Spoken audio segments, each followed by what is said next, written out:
Hello, Scorpio, Sun, Moon, Rising, and Venus signs. Kamusta kayo? Sana po nasa mabuti kayong kalagayan.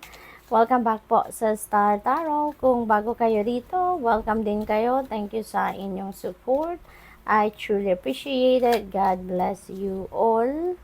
Paunang mensahe ni Scorpio ay chain of events that will affect your life. Ayan, maraming kaganapan dito sa buhay ninyo ang magkakaroon ng impact, no? Mga pagbabago siguro, mga exciting events, changes sa bawat area siguro ng buhay ninyo. Mag-iiwan yan ng malaking impact siguro sa buhay ninyo, no? There is also a domino effect dito. Maaring isang area lang ng buhay ninyo dito ang magkakaroon ng pagbabago at marami ang maaapektuhan, hindi lang isa, but it would have a impact din, no, sa iba't iba pang area ng buhay ninyo.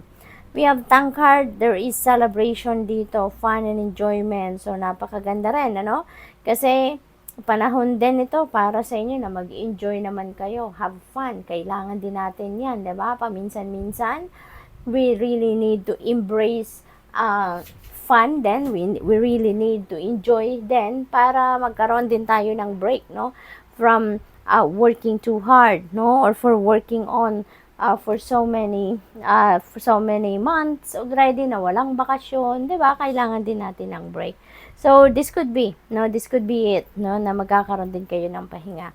Possible then na maiimbitahan talaga kayo dito sa mga selebrasyon, or maybe this is your own celebration. Maaring meron kayong achievement, accomplishments, or meron kayong mga big time na blessings, no, na talagang magpapa-party kayo, parang ganon.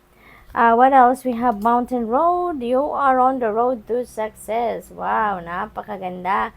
Maaring isa ito, no, dito sa event, no, na mangyayari sa magtatagumpay kayo, no, at saka yung tagumpay na yan could be as well yung magbubukas ng bagong pinto or ng mas marami pang pinto para sa more opportunities and more possibilities din sa buhay ninyo, no?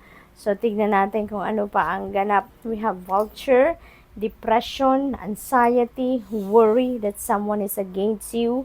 Maaring ang iba sa inyo dito is Scorpio, siguro merong nagmamarites, no? Merong nagmarisol sa kung kanino man, at maaring yan ay nakakaapekto sa iyo kasi siguro merong mga parinig, maaring ganon, may mga naririnig siguro kayong mga komento from someone, kaya feeling ninyo yung taong yan against you, kaya kayo nag-worry, no?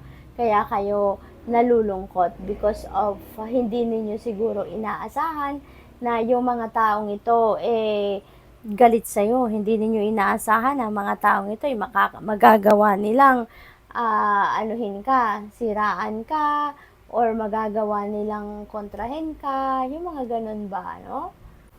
So, what else? We have Kite vacation. Ayan, merong bakasyon dito si Scorpio. Possible na this is what you really need right now then, no? Kaya you are embarking on a vacation, or siguro then nagpaplano kayo for vacation, ano, or maybe you are already scheduled your vacation, possibly din yan.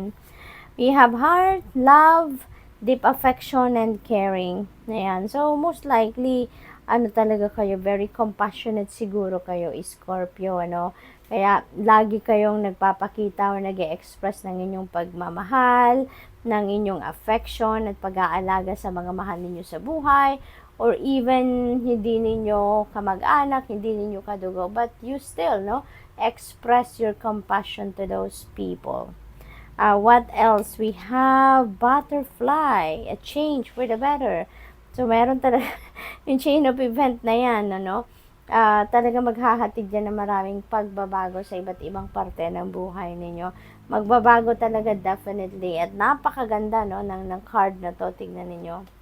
Very colorful, very vibrant, lively siya. So, most likely, yung pagbabagong ito na mangyayari sa iba't ibang parte ng buhay ninyo is a beautiful and positive change. Kaya that is so exciting.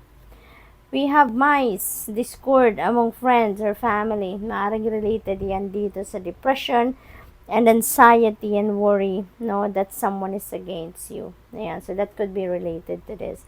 Kaya siguro na po frustrate din kayo or nalulungkot kayo, no, dahil hindi rin ninyo ine-expect na magkakagalit kayo ng kung sino man dito, kaibigan man or kapamilya, or siguro hindi rin ninyo maintindihan hanggang ngayon kung bakit nagalit sa'yo, kung yung tao ang nagalit sa'yo, or kung ikaw man ang nagalit sa kanya, maybe hindi mo rin, siguro, naririnig ko dito, pride. So, siguro merong pride na tumayo in between you and this person, no? Kaibigan mo man or kamag-anak.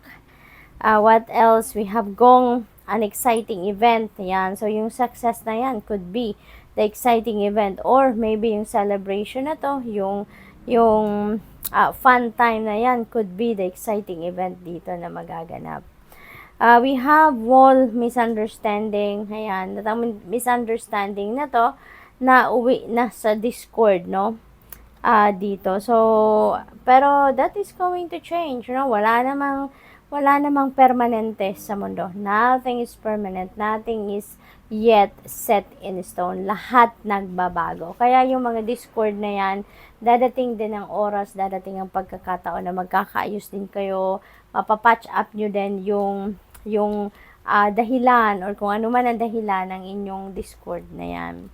We have gavel involvement with the law. Ayan, so siguro law enforcer kayo, or siguro may violation kayo sa batas, no? Possibly na gano'n ang ganap dyan. We have dagger, fear, worry, tense situation. Alam mo, Scorpio, if this really resonates with you, yung tatlong ito, no, magkakadugtong talaga siya, yung energy na yan. Kaya sobra kayong nag-worry, sobra kayong nai-stress na dito, no? Kasi yun nga, hindi siguro talaga kayo sanay na may kaaway, hindi kayo sanay na merong hindi pagkakaintindihan with someone, kaya sobrang mabigat ito sa loob ninyo, mas sobrang mabigat sa dibdib ninyo, no? But just pray, no? Just pray, at malilinawan din ang inyong kaisipan, pati na rin yung tao na involved dito sa discord na yan, okay? So, tignan natin kung ano pa ang ganap for Scorpio. We have angel number 2112, someone dito, someone watching over you. Yan. So, siguro yung someone na to could be someone na nasa other side na, no? Maybe that is your ancestor, your loved ones, no, na nag-pass on na on the other side, maybe watching you over at all times. Possible then that is your spirit guides, your guardian angels, no, always watching you over, binabantayan kayo. Good fortune, also, nasa inyong horizon, so mababalot din kayo dito ng swerte. Even if it seems like you're not making any meaningful progress, things are moving in the right direction, which is really good. If you see this number, 2112, it's a sign that everything will work out in your favor and your dreams will come true soon. Kaya, never give up. Kahit medyo mahirap-hirap siguro ang pinagdadaanan ninyo sa ngayon, huwag kayong susuko. Just keep on track. Stay on the course. Continue to persevere. Pasasahan ba? At yung mga problema na yan, mga obstacles na yan, that will be fixed, no? In God's perfect time. Good luck. Thank you for watching. Love and light. Namaste.